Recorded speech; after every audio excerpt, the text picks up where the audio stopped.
John 10:10, John chapter 10 verse 10, ang yawa ni anhi para gubaon ang atong life, pero si Jesus Christ dili lang life but to the full. Meaning, pwede nga ang imong life karon wa pa nimo na reach ang fullness. Kanang word sa Bible nga be ye perfect, no? Perfection nga ginagamit sa Bible, dili na siya sinless. Kanang word nga perfect diha is mo na gitawag na reach na nimo ang ultimate. Na reach na nimo ang top. Okay? You come to an end nga naabot na ka sa full grown. Ephesians 2:10, created in Christ. So ang pagka-create sa imo according sa design dito sa purpose towards Christ. Okay? So, matuta sa perfection. Kanang word nga good works diha, mo na siyang word perfection. You have reached to the point of maturity. So, maturity and perfect, pareho na siya meaning sa Bible. Sa Jeremiah 29:11, no, ingon diri, maybe natingala ka kung imong tanaw ng background sa story, ang mga Israelites na exile, na sila sa kamot nga dili nila gusto, ang ilang tinanom, ang mga nag-harvest, ang mga taga-Babylon, ang Babylon nag-slave sa ilaha, ingon ang Ginoo, di man siguro na ninyo plan, pero ingon ang Ginoo, I have a better plan. Muna ingon ang Ginoo, no? Declares the Lord, plans to prosper. So, pwede ba mingon ang Ginoo plans to prosper niya, slave ka? Okay? Kay kana sa Jeremiah chapter 29, ang katawhan sa Dios, ang mga Christians, kumbaga sa tuang life karon, pwede ba day na nga broken ang imong family, naaka sa sitwasyon karon ay problem imong marriage, naaka sa sitwasyon karon naa kay mga piyansa o baka mga cases giatubang, unya mingon ka nga, mo ba ni plano sa Ginoo? Okay? Muna igingon diha nga, it's not your plan, pero ingon ang Ginoo, I have a better plan.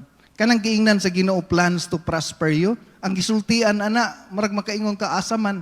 Muna ingon ang Ginoo, embrace your Babylon. Pagtanom diha, pagminyo diha, pagsanay diha, paminyoan yung mga anak, kay panalanginan tamo diha. Muna igingon sa Ginoo. Okay? So, more than just existence. Okay? Atong gisgutan, living a life to please God. So, naata diri karon, isa naman ang major reason nganong naata diri. Sa whole week, gihatag na to atong time sa atong kaugalingon, but this time, dili ron time sa ting laba, ting suroy, tigligo sa iro, tiglimpyos balay. This is the time to please God. That is why, kung naana mo diri, ayaw na mo pag-cellphone dito sa CR. No? Ayaw na mo paghimog transaksyon. No? Separated na ni. Ha? So, 2 hours lang ang gipangayo sa Ginoo. 168 hours good ang 24 times 6 days. Imuha ang 168 hours. Ang 2 hours gipangayo sa Ginoo, di pagid nimo mahatag. No? Kuhaan pagid na nimo. Imo pag yung kuhaan og text-text. So, we are here, no, to please the Lord. So, make it your goal. Muna ingon sa Colossians 3:23, make it your goal. Sa King James, make it your ambition. Mas bugat ang King James. Ambition yun. To please God. Okay? Ingon dayon dito sa verse 19, because we must all appear before the judgment seat. Mga tubang kita. Kitang tanan, mga tubang. Abi ninyo, murag wala lang ni, matud pa ni James, life is just a vapor. No, murag lagnaa karon, pero di ni mo matagnaan. Wa ka kay balog, basig makaabot pa ta ugma. No, may naingon siya, basig nagtuo pa ka naa next week. Muna usay mingon ang pulong sa Ginoo, garbo na feeling nimo buhi pa ka next year. Wa kita kay balo, basin unya na lang takutob, no? Di ni madag simba ko ni. Okay? So muna ingon diri sa Colossians 3:23, whatever you do it heartily. Kung heartily naman lang na siya, ayaw lang sa negosyo, no? Ayaw lang sa imuhang barkada. Do it heartily unto the Lord. Okay? Heartily na lang. Pag goal po og palit og Bible, no? Ayo pag ilis og Apple nga latest version. Mangandoy po ta nga mong bisita ta sa PCBS, no, nga naamta na ako'y Bible. Diha sa atong Lost and Found, natay naay mabiyaan gani ninyo, natay Lost and Found corner, no? Bili nyo susi, inyong mga wallet, pero sukad, wa gyud nabiyaan diha nga cellphone. Sukad, no? Kabalo ka, pwede mo silip ron, inigawas. Di mo ubos og 5 ang nangabilin diha, Bible. No, makita nimo no, nga your action determines where your heart belongs. No, makita gid nimo ba nga mas importante gid ang cellphone, wa pay record. Akong taga-ag 1,000 pag mabilin inyong cellphone. Ha? Imo pang nabiyaan, regaluhan pataka. Basig tuyoon na ninyong bilin, magdudan ako ani. Ha? So, do it to please the Lord, okay? Dili sa tuang kaugalingon. So, okay. Diri sa Luke 10:38, ingon diri, but Martha was distracted by all preparation that had been made. She came to him and asked, Lord, don't you care but that my sister left me to do the work myself? Ing na si Mary, sorry, no? Ing na si Mary, tama. Mo ni highlights diri, limtan man na diri. Tell her, no, to help me. Ingon sa 41, Martha, Martha, the Lord answered, you are worried and upset about many things. Pero isa kabutang lang kinahanglan. Matud pa, indeed, Mary has chosen what is better and it will not be taken away from her. So makita nato din hino nga naay isa ka longing ang Ginoo sa tao. Okay? Ang tao gusto mabisi para sa Ginoo. Pero makita nimo diri sa verse nga naay distraction. Gidistract si Martha sa business and then upon the response of Jesus Christ, makita nimo ang longing sa heart sa Ginoo. Pwede ka mahimong busy, pero makita nimo ang longing niya. Ingon siya diri, Mary has chosen what is better, and it will not be taken away from her. So, obvious kaayo nga word, no? Ang word ni Jesus Christ, importante. Pa tanang gisulti sa Ginoo, mauni ang dapat kuhaon nimo. Okay? Ang pulong sa Ginoo nagingon, Psalms 119 verse 105, ang word sa Ginoo suga.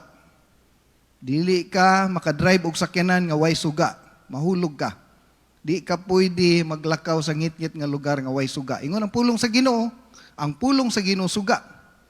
Proverbs chapter 30 verse 5, tanang pulong sa Ginoo pure, na igahom sa tuang life. So ingon ang Ginoo, Mary has chosen what is better. So naay longing ang Ginoo, kabalo mo unsay nakita nako diha nga longing, the need for intimacy.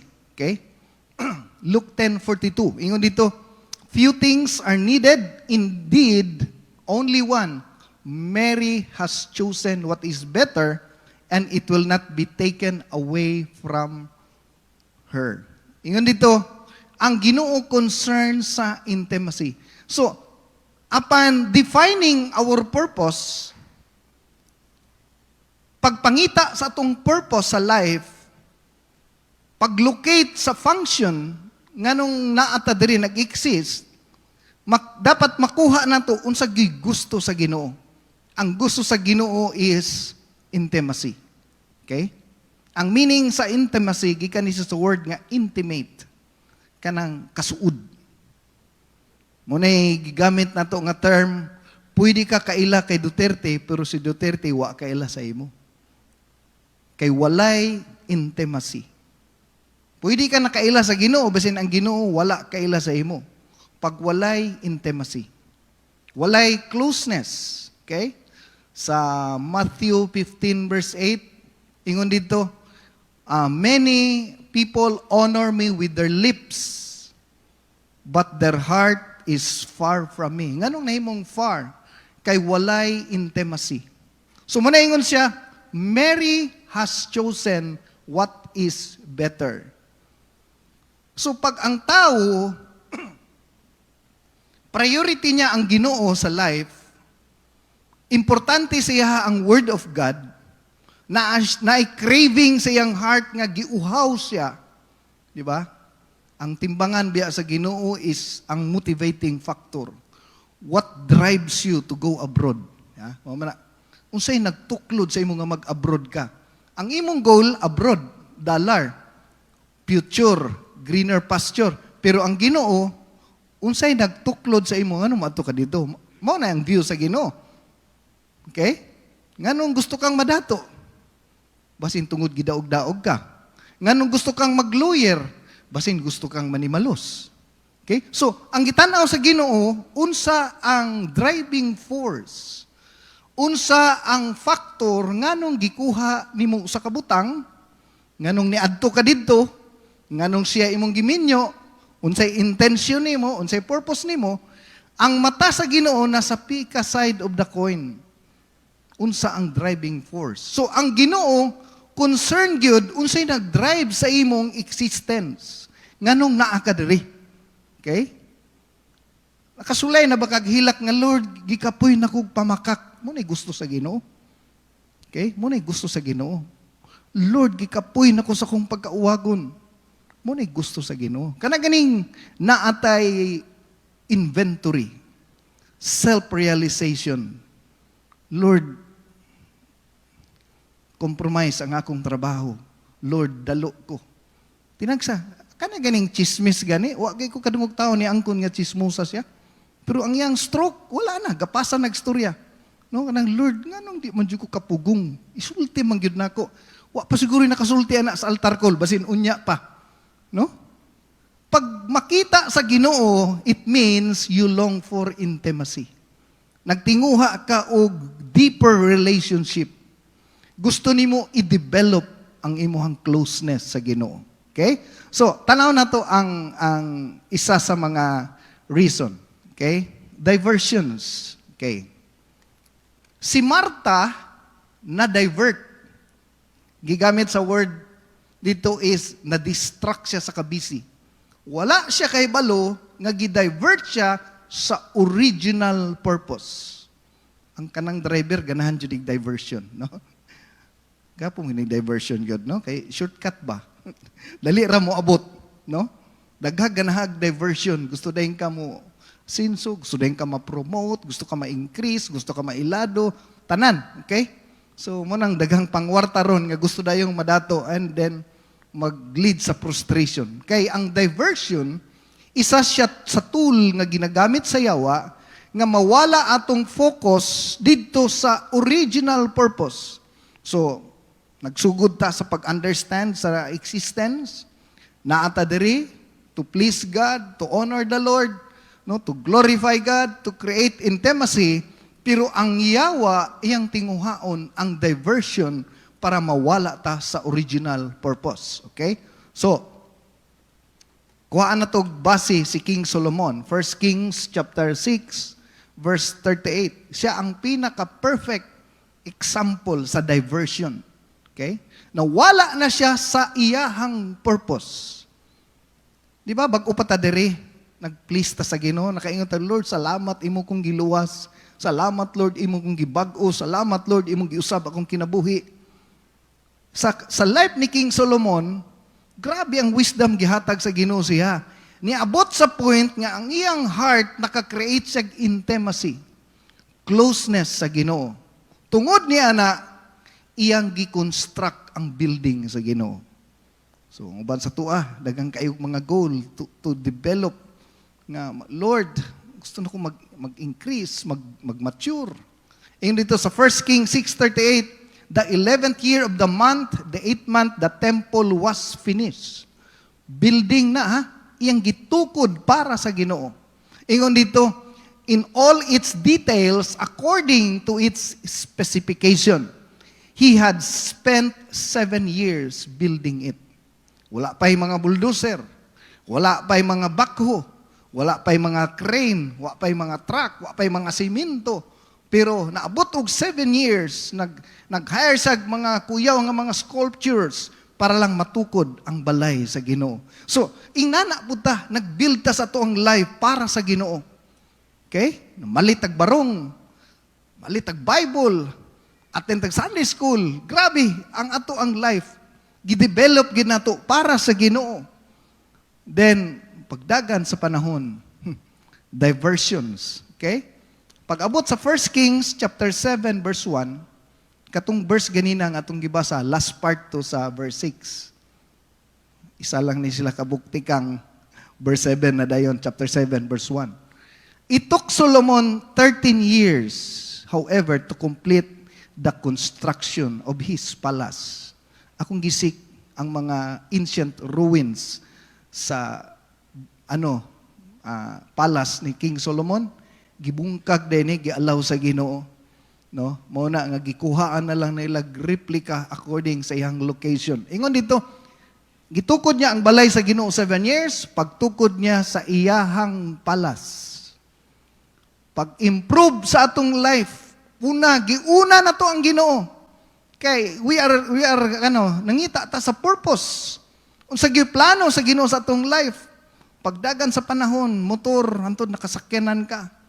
Nagrenta ka sa subdivision, karon na kay sariling balay.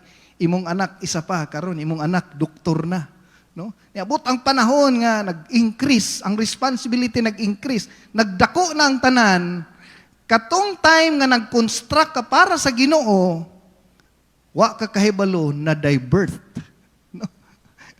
Ang pag-construct nimo sa imong own kingdom, almost twice sa time imong gihatag sa imong kaugalingon kaysa time nga para sa Ginoo. Imagine, napay worse din ha? So 13 years iyang palace, ang balay sa Ginoo 7 years lang. Tanawan niyo ang next. Sa 1 Kings chapter 9 verse 10. So at the end of 20 years. So take note 7 years unya 13 years. So kung imong itotal 20 years 7 years o 13 years 20 years. At the end of 20 years during which Solomon built these 2 buildings. So sa ato pa nahuman ang duha ka building sa sulod sa 20 years. Sa ato pa, while gatukod siya sa balay sa Ginoo, wa day siya kapugong nga mahuman ang balay sa Ginoo. Gitukod po day dayon niyang iyaha. Dapat unta to, giad ang iyaha. Ang duha ka building na dungan, buot pasabot, nagdali-dali si Solomon nga mahuman ang balay sa Ginoo para masugdan ang iyaha. No? Makita nimo nga imagine mas taas yung time siyang balay kaysa balay sa Ginoo. 13 years ang iyang balay, ang balay sa Ginoo 7 years lang. Okay? Kung ako anang kuhaag reflection, mao din ang di na to makita ang atong purpose, ang reason for living. Makaingon tag, nag-attend ako sa church, nagsimban ako, nag-faithful ako, gihimon akong tanan. Wala may naa dito. No?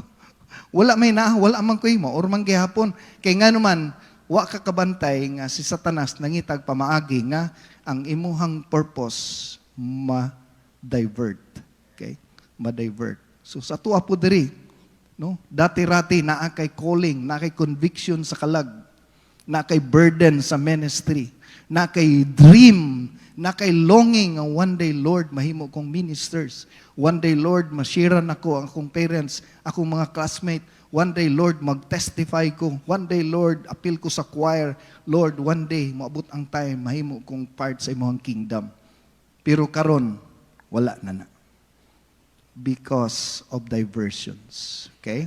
So, ang diversions, pinakadako nga diversions nga mawala sa tua, sa original calling sa Ginoo is ang atong pain. Okay? Isa ni siya sa mga naga-divert. Okay? Isa ni siya sa mga mutipas. Mawala na ta. Di na nato makuha ang meaning. Mawala na ta, mawala na nato. Murabag, nakapokus na ta sa pain kaysa purpose sa pain. Okay? Kanang ang imong giunahuna na lang kuag gasto. So pero pagkahuman Gwapo man di ay. Okay. So, Philippians 1:29. For it has been granted to you that for the sake of Christ, you should not only believe in Him, but also suffer for His sake. So, i-anticipate gyud nato, no? Nga ang pag-serve o pagpangita sa atong purpose, dili gyud siya murabag ang mga pain sa life is prerequisite. Di gyud siya pwede walaon. Di ka pwede mahimong ranger nga di ka moagig training. Kung gusto ka mahimong doktor, mo suffer jud kag daghang libro nga memorizon. Okay? Mag-pharmacist pa lang ganidaan, memorizon nimo lang tambal, mabuang na gani ka. Yeah. Gusto ka mo bit-bit mangigala og trophy, kinahanglan mag-practice ka. Ang imong gisudlan, boxing, ayaw pag-expect nga di ka masumbagan. Okay? Kung ang imong gisudlan, ang paghigugma o ang pagpangalagad sa Ginoo, ang Biblia nagaingon, not only to believe in Him, but also to suffer. So part na ni siya sa purpose. Nga gusto nimo ma-define, ma-understand ang meaning sa life. Kung gusto nimo makita asa ang imong giftings and callings, ang plan sa Ginoo sa imong life, dili gyud pwede nga wala ang suffering. Okay? Dili na siya pwede kuhaon. Number 1, some suffering arises from persecution. So wala nagpasabot mangigala nga walay meaning o walay purpose imong life. Kung naa ka karon diri nya ingong kagwa ano man ko kabalo unsa ni akong kinabuhi. Anong nainani naman ni akong kinabuhi? At least, no? Matud pa ni Pastor Frank, pag wala na ka gina-persecute, pasabot, kauban na mo. Okay? So, 2 Timothy chapter 3, verse 12, yes, all who desire to live godly in Christ will suffer persecution. Okay? Sa akong pagka-disciple sa una, ulitaw pa ko, naagi ko persecute sa akong parents, pahawa diha kay kulto na, no? Pahawa diha kay nabuang na kadiha. Dili ko pa gitret ko, dili ko pa eskwelahon. Paundangon ako adto sa church, tiwasa imong pag-eskwela, pero bisag wa ko gikuhaan akong budget sa akong eskwela, allowances, pamasahe, gabaktas ko. Pila ko katuig gabaktas, di man siguro permanente. Gikan sa Ecoland, among balay, hangtod diha sa TC, halos tanang activity, ginabaktas ko na. So part, ngano nag-suffer ingon, Christian, ngano nag-suffer man ka? It's because, matud pa, kung beauty pageant ang imuhang gisudlan, beauty ang imong nasudlan, pero imong nasudlan boxing, masumbagan juga diha. Kung ang imong gisudlan, ang panawagan o ang plano sa Ginoo, appeal gyud ang persecution. Okay? 1 Peter 2:21, for this you were called. Appeal sa purpose sa life in fulfilling God's plan. Ingon diri nga you were called because Christ also suffered, no? Nag-antos man si Christ, leaving us an example. Katong gihimo ni Christ, pattern na to siya. Okay? Diha natapadulong that you should follow His footsteps. So, kung nag-antos siya, mag-antos po ta. Pero, di ni pag-antos sa sala. Kay kabalo, maganita nga kung maghimo tag-drugs, sulayan nato ang drugs, kabalo ta nga masakpan ta, mapriso ta. Gisudlan man gay nato, o man kita nahadlok.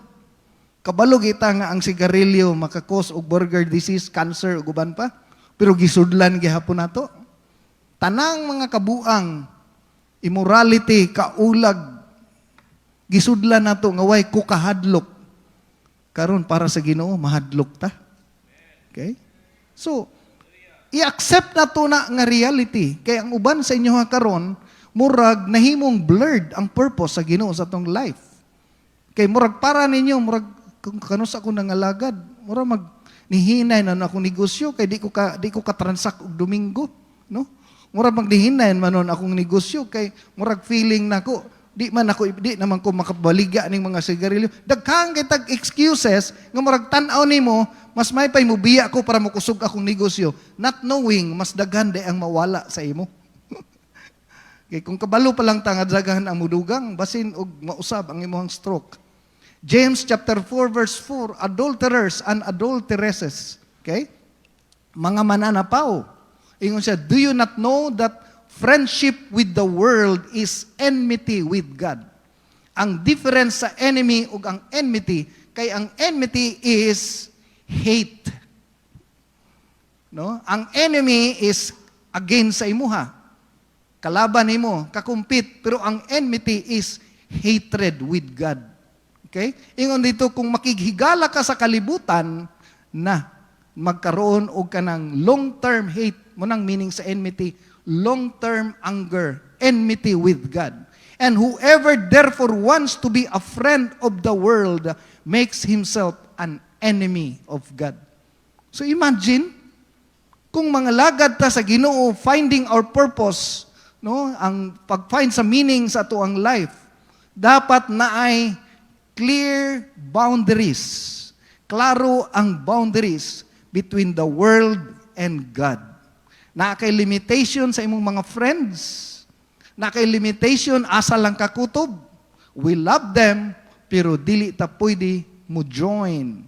Dili ta pwede ma-involve sa ilahang mga worldly activities. So that's the reason nga i-persecute ta, sawayon ta, kantsawan ta, dauton ta, part na siya sa purpose sa life. Okay? Because genuine Christian has a price to pay. Kay ang operating system sa kalibutan, Apple, ang operating system sa mga Kristohanon, Windows. No? So, dili igyud na sila maka-change ka sa mga folder o picture, pero ang ihang operational flow, dili gina sila compatible. Di gina sila mag-match sa ilahang program. Okay? So, naay mga degrees and persecution depende sa imuhang commitment, sa lugar, o sa circumstances. Okay? Another thing, okay? Ikaduha, suffering for right reasons in the right way is pleasing God. Para na to makitaan ang purpose sa life, at least nag-suffer ta sa right reason. Dili sa wrong reason. Bisaya akong gigamit. 1 Peter chapter 2 verse 20 to 21. Unsa may dungog nga ang inyong maangkon kung mag-antos kamo sa inyong silot sa inyong sala. Na, unsa may dungog? Oh, nganong namayat man ka? Oh, kay palahubog ka. Oh, di ba? Pangit kaayo ang imong dungog. Uy, ngano nagbaktas naman lang ka kay gabarkada-barkada ka. Yeah, kuya biya ning bisyo. Ang bisyo biya na kanang exciting kayo siya. Pero once makasulod ka diha, lisod na igawas. Okay, mo nang gitawag bisyo. Okay? Dili na ikaw na mo gasto sa bisyo para masuportaan. So, unsa may kanang dungog nimo kung nag-antos ka tungod sa imong sala. Pero karon, iyon sa diri apan, kun kamo mag-antos tungod sa paghimo og maayo. Amen ba ta diha? Kaluyan kamo sa Dios. Imagine, ang uban gini sa inyo diri karon, before mo ni anhi diri giyaw-yawan pa mo. No, except nganong ngang giyaw-yawan ka. Kay ngano, basig ni simba ka, wa po ka nang hugas plato, panghugas pod, no? Mas may nang giyaw-yawan ka kay tungod giuna nimo ang Ginoo. Okay? So ingon diri sa 27, ang pag-antos ni Kristo alang kanato mao ang panag-ingnan nga angay natong sundon. Ug mao kini ang katuyuan kun nganong gitawag kita. So makita nimo appeal sa purpose. Usahay man gud abi nato ang purpose sa Ginoo, ang plano sa Ginoo, ang blessing sa Ginoo nasa imong atubangan, wala sa imong likod. Usahay frustrating kayo ba? Kanang hatagan kitag assurance nga ang purpose nato sa life, plano sa Ginoo i-bless ka, dili ka mag-antos. Grabe, positive kayo. Thank God, pero ang reality is to please God na agyoy suffering. Kung masabtan ta ni, nganong naingnan ni, manghigala, medyo, murabag kabalo na ka sa dula ba? Nga, part nagday ni sa plano sa Ginoo. No?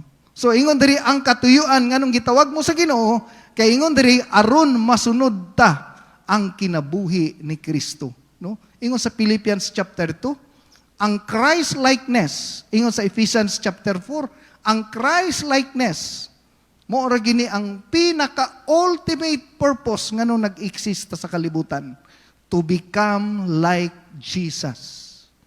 No? Ang atong life, makita nila sa imong life, dili na nga, na paning tawhana ni, bakakon ra ba kay ni? Inana ang view sa tuwa ba? Na paning tawhana ni, chismoso baya kayo ni? Paning bayhana no, libakiro baya kay ni? Pero kung makaingon sa, grabe ning tawhana, di ba? Ma-bless kay ko siyang life. Nga naman, kay nakita na niya si Jesus Christ sa imong life. Nagtawag Christ likeness. Okay? So, dapat mag-suffer ta for right reason. Okay? Wala ta nag-suffer sa wrong reason. Ikatulo, suffering is designed to display the glory of God in us and through us. Okay? Ingon diri, no, nga para ma-demonstrate, okay? Makita. Ingon diri sa verse 7 sa 2 Corinthians chapter 4, kami sama lang alang sa kulon gisudlan ni ining mahalon nga butang aron masayran sa mga tawo nga ang gahom nga dili matupngan. So makita nimo, dili ta ordinary, naata sa yuta nga sudlanan, pero valuable ang sulod. Ingon diri sa verse 8, sa among pagsangyaw kanunay kaming gipaantos. Na imagine nimo na, ang suffering is a great motivator sa life. Pinaka gwapo nga motivator sa life ang mga pag-antos, ang pain, kumbaga ang pain. Ipaningon diri, apan walay gayud kami mapildi sa among pagbatok sa mga nagbatok kanamo. Usahay, unsa ni? Usahay maglibog na kami, apan walay kami wad ig paglaom. Matinod magina no? Na manggi struggle. Verse 9, daghan ang magtinguha sa pagpatay kanamo, apan wala kami pasagdi sa Dios. Tinuod nga gidagmalan nila kami. So makita nimo mangigala nga ang atong gisudlan is naay real fight. No? Daghan yung kaayog mo counter mo again sa tuang paghimo sa kabubuton sa Ginoo. Pero wa ka kahibalo, matud pa. Ang di nako malimtan nga word ni Pastor Frank, nasa sayo ang huling halakhak. No? Ang katapusang katawa naragyod sa imoha, just do what is good for the Lord. Ingon diri sa verse 10, kanunay kaming nahimutang sa kakuyaw sa kamatayon. Ingon sa verse 11, ang among kinabuhi kanunay nahimutang sa kakuyaw tungod sa among pag-alagad kang Jesus. Pero, ingon diri, aron pinaagi nining lawas namo nga may kamatayon, makita sa tanan ang kinabuhi ni Jesus Christ. So, ang ultimate goal, ultimate purpose diri sa life, makita gyud si Christ. Kaning usay mga pag-antos nga atong gina-experience karon, isa ray gusto makita sa Ginoo, no? Makita si Christ sa imong life. Okay? Mo ray. Makita ba si Christ sa imong life, no? Ya inig Domingo nagbasketball ka. So murag di pod maayo, no? Ug magsakit ta, may mga pag-antos, kita na ka Domingo. Kita na ta. Okay, nakoy giampuan gahapon, no? Na siya colon problem o niya suspected nga murag padulong sa cancer. Hilak siya. Murag guol sa tuwa paminawon, pero sa Ginoo, karon mga lagad na gyud ka. Usahay ba na mga ingnana ba nga reason, no? Di ta na masabtan, okay? Suffering should drive people to repentance. Okay? So, at least, nag-suffer ta tungod sa itong paghigugma sa Ginoo. Dili ni, walay kapuslanan ni. Luke 13:3, unless you repent. So, makita ni mo, no? Ang intention sa Ginoo, pag hinulso lang. Kay kung maabot na ang mga kalamidad, usay, mingon ang tao, nganong siya pa may namatay. Ha? Ang dapat siguro ng pangutana, nganong buhi pa ko. Gitugutan sa Ginoo, nganong buhi pa ka. Kay gihulat sa Ginoo nga maghinulsol ka. Basing nakahinulsol na siya. Basing ikaw wala pa. Muna yung gitawag, God's grace and mercy allows people to continue. Nganong wa pa nangamatay ning mga taong dautan, kay gihatagan sila chance, enough space for them nga makarepent sila. Daghan na kay ko giampuan sa hospital nga ako ray gihulat. Kay dili gusto sa Ginoo nga mamatay ang naa sa ICU nga dili sila dili ma-offer ang salvation, ang repentance. Kung mo-deny sila, problema na to nila. Pero di nila pwede ma-blame ang Ginoo nga even siyang last hour gi-offer gyapon ang repentance. Pag ingon Ginoo, pasaylo ako. Pagtalikod lang gamay, tiit! No, imagine, before siya namatay, gi-offer pa ang repentance. Inana ka maayo ang Ginoo, no? So suffering and death reminds us that one day we will all die. Amos chapter 4 verse 12, we must prepare to meet our God, no? Depende kinsa imong ma-meet, no? Ginoo ba o si kumpare, no? Hallelujah. Romans 2:4, God's kindness is meant to lead you to repentance. So, thank you, Lord. Ang isa sa mga purpose na to, there is a life, dapat i-embrace na to ang suffering in loving Christ. No? So, karon wala imong bana, wala imong asawa, wala imong anak, ikaw ray naa, kay nga naman, ikaw ray kayang mo desisyon para sa Ginoo. Well, that's part of your suffering. Pero, at least, sa mata sa Ginoo, nasa'y dako kayong impact. And lastly, dirita mo tapos, suffering helps us to comfort other Christians. Gidasig niya kita sa tanan natong mga kalisdanan aron pinaagi sa pagdasig niya kanato, madasig usab nato ang uban nga naa sa kalisdanan. So, grabe no? Kaning mga pain nga itong gi-experience, para na one day, ikaw na pud mo connect sa uban. So, passing on good siya. Kay bisan pagdaghan ang atong naambitan nga mga pag-antos ni Kristo, daghan man usab nga pagdasig ang atong nadawat pinagi kaniya. So thank you Lord, no? Finding our purpose sa life.